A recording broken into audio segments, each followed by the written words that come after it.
My name is John Stokdyk, and I'm the editor of AccountingWEB. I'm here this afternoon here today, with two representatives, Ric Payne, who's the principal of Principa, and was a fellow judge, Rob Chedzoy, who's a tax partner with Milsted Langdon, who won this category again, and some of you who may have followed the awards for some time will know that Milsted Langdon has now won 3 years in a row, which is a phenomenal feat.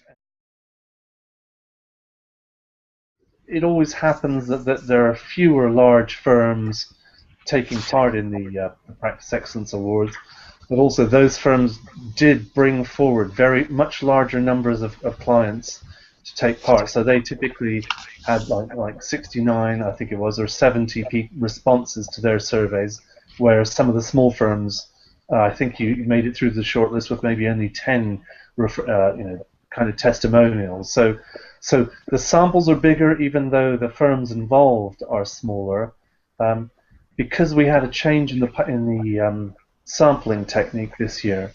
All of the firms across the whole profession kind of dropped in their recommendation and satisfaction ratings. But to give large firms, as has been the case in the past, were at the bottom of the profession, compared to small and medium firms. But in this instance, they actually dropped less than the others. So there was only about a 1% decline compared to last year. So I think that's a feature of the larger sampling, possibly, but also probably a more consistent. They're more consistent in their client care than the smaller firms. So that's my overview. I would point out one thing. Compared to all the other practices, we found understanding the business and flexibility in communications are very strong correlations to the satisfaction ratings for small firms, whereas large firms, when I did a statistical comparison, it actually seemed that value for money was a much stronger factor for the clients. So Ric, I think you might have some views on that.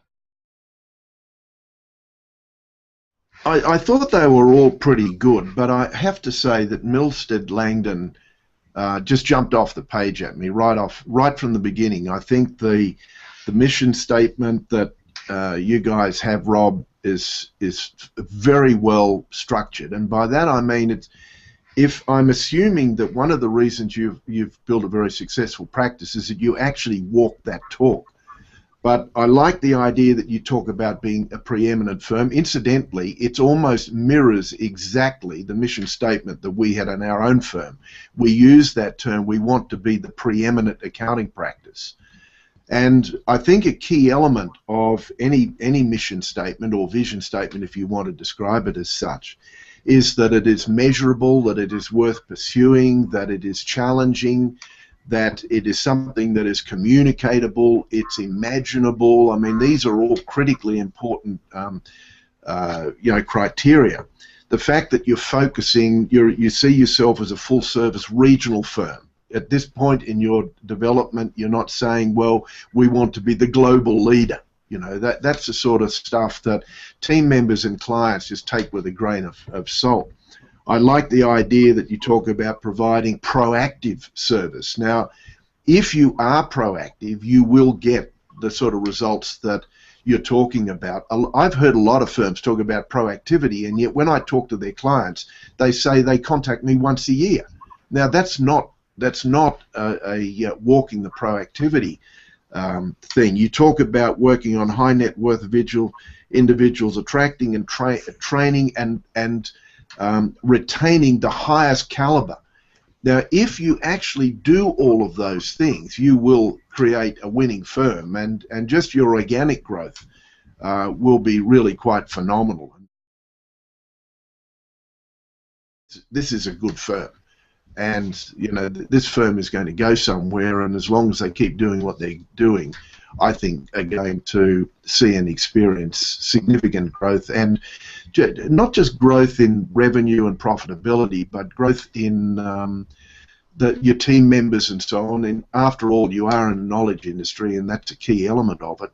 The only thing that I would like to see down the track, you actually mentioned your profit margin on the revenue that you're doing, which I won't repeat here. However, I think there's scope for that to increase.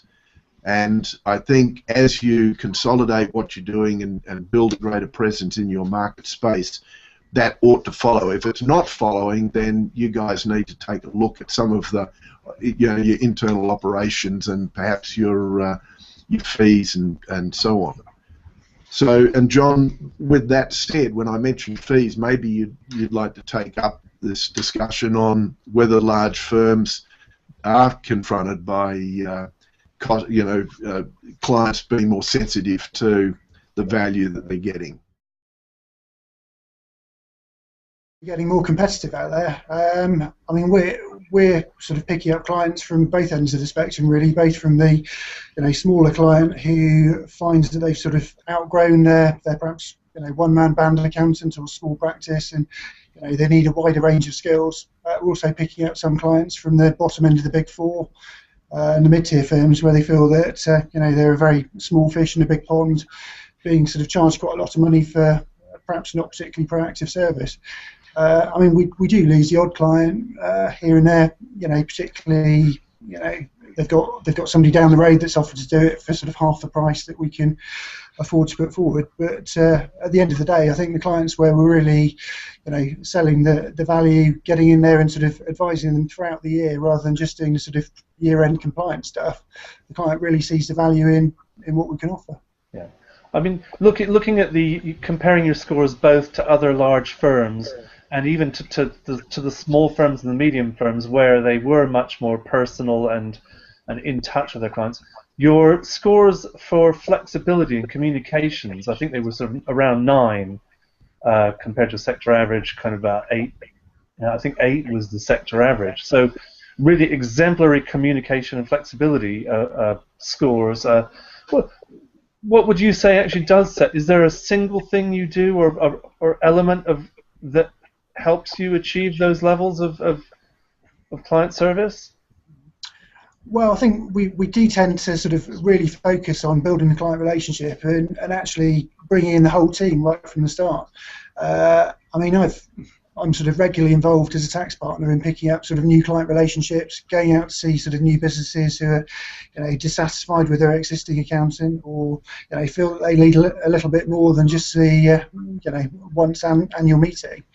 But we do tend to sort of introduce the entire team right at the very outset and get all team members sort of bought into what the client's trying to achieve, understand where they're going, personally with their personal assets and family assets, as well as with the business. So I think actually getting the team buy-in right at the very start is quite helpful, because it means that all of the team members feel like they're part of bringing in a new client, and it's not just necessarily a new sort of client code where they're just working the job. Actually, they're part of helping that client's success over the next few years. I think Milsted Langdon may be able to give a bit of advice to other firms, but and I think what they're doing is right. One of the things that we strongly advise our members, our clients, or the profession to do is get your team members engaged and client-facing as soon as you possibly can. Delegate as much work as you possibly can down to those people. Make sure that when you delegate, you don't necessarily have them selling their time, if you will, at lower rates, but selling their time at value-based rates and so on. That's the way in which you can get margins up, you can challenge your people, and you can provide excellent client-facing service to your clients. If you rely on managers and partners to be the client interface, you very quickly hit a brick wall, and that brick wall often translates into an inclination to hire too many partners before they're ready to be partner, and that drops profitability per partner, and it can often drop the profitability of the practice as a whole. And I really do think that one of the problems in our profession, in fact it's a problem in all businesses, is that the things that people need to be good at and will lead to their success at entry level are not the things that they need to be good at and will lead to their success and the success of their organisation as they move through it. In other words, when a young guy comes into an accounting practice, he or she are going to be they're going to get their brownie points by putting their head down, working hard, high levels of productivity, you know, getting the job done, get it out the door and so on. But when they move into a management position, where they're going to bring most value to the table is not necessarily doing the work themselves, but growing the people below them, really developing those people and spending relatively more time in that process than in just doing the work. Now, the challenge is, as firms get larger, more often than not, those doers are the ones who rise to the top of the pile, and they have this philosophy of doing rather than developing.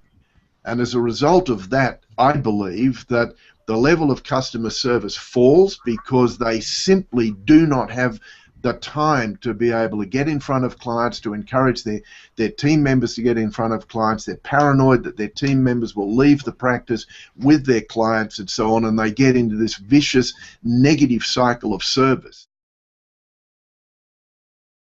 We've taken on two sort of quite decent portfolios of fees over the course of the summer. Jeff Gollop and Co. and David Cottrell. We're quite lucky with both of those firms that we've also taken on some really good quality staff, as well as taking on the portfolio fees. And actually, as part of the sort of transition, we've got the senior people, both Jeff Gollop and David Cottrell, sort of working with us to help with that transition over, you know, a sustained period. But actually making sure that we get, you know, the rest of our team, our payroll staff, our general practice partners, and other members of the team sort of out to see those clients and start building the relationships at plenty of levels as quickly as possible is really important for us. We've obviously got a process behind it, but I mean, ultimately it is down to the relationship. Those individual clients have built up a very strong relationship with the two sort of senior guys that they previously worked with, and we've got to, you know, very quickly build on that relationship and make sure it's with, you know, senior members of our team as we move forward. But, you know, I think things like you know, building a relationship at lots of different levels, continuing that speed of response, making sure we're offering a hell of a lot more than just a year-end accounting and tax compliance function, and actually getting in front of them and talking to them about, you know, tax planning, business planning as and when they're making important business decisions is much more important than you know, just being there at the year-end date.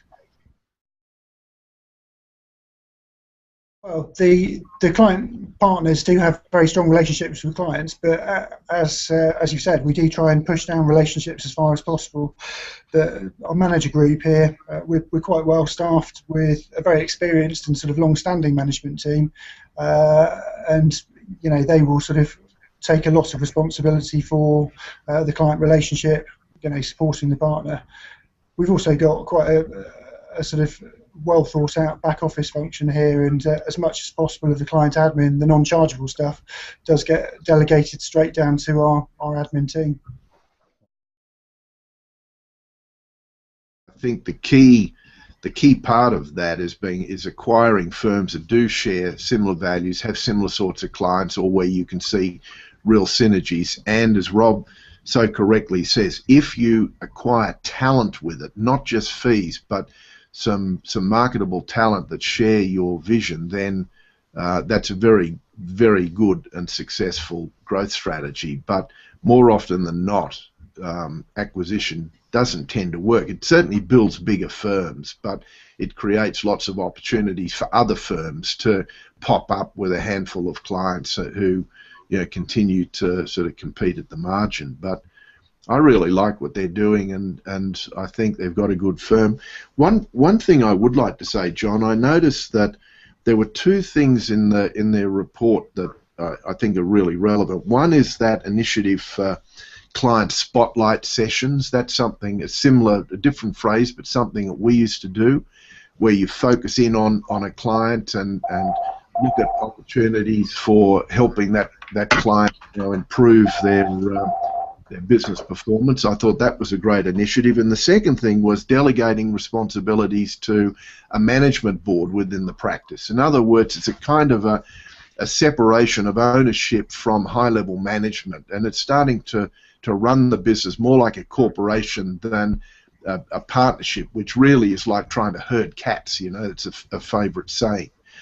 But I think that when a firm starts to do that, then they can say, this is our vision, these are our objectives, this is where we're going, and the management team will now implement the strategy that all of the shareholders or all of the owners have agreed to, and then you can start to mix and match the right talent with the right functions that need to be performed within the business, rather than having some guy who's got a few percentage points in the business running around acting as though he or she are the CEO of the business. I mean, that's why so many large practices, I really do think, lose their way, and their growth rates suffers. They lose talent, they lose quality clients. They may be good cash flow generators, but only because their growth is stabilised, and so they don't need working capital to grow any further. And the owners of the business, who may earn a big chunk of equity, are quite happy to harvest all of that equity to get all of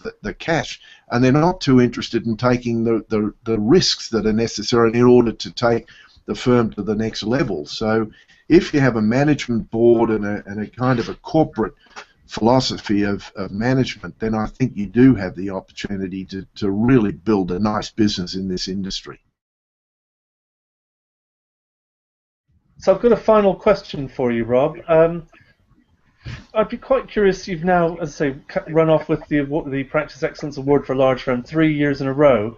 Has taking part, helped in the awards, helped the firm in any way? And could you give an example, maybe, where it has?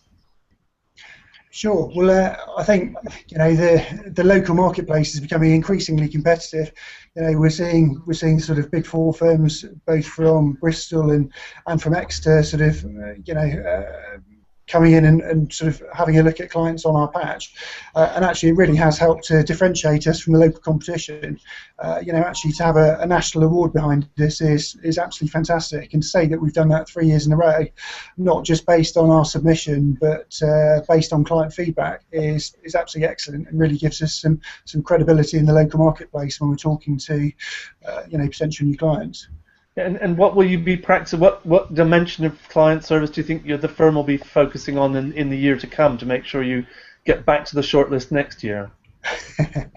Well, one thing that we've sort of taken from this process is the importance of getting client feedback, whether it's good or bad.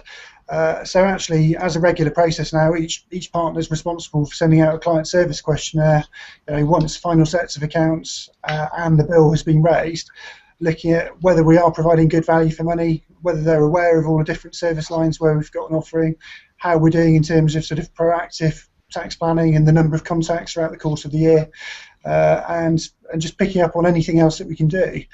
I mean, I think it's important that those get sent out, irrespective of whether we think we've done well in the year or actually if we think we've made a complete hash of it. Important that we know either way, so we can try and put those things right for next year. An example for the rest of the profession, large, medium and small, to follow. So thanks again for your time this afternoon. That's a pretty good roundup of some of the areas and issues that set you apart.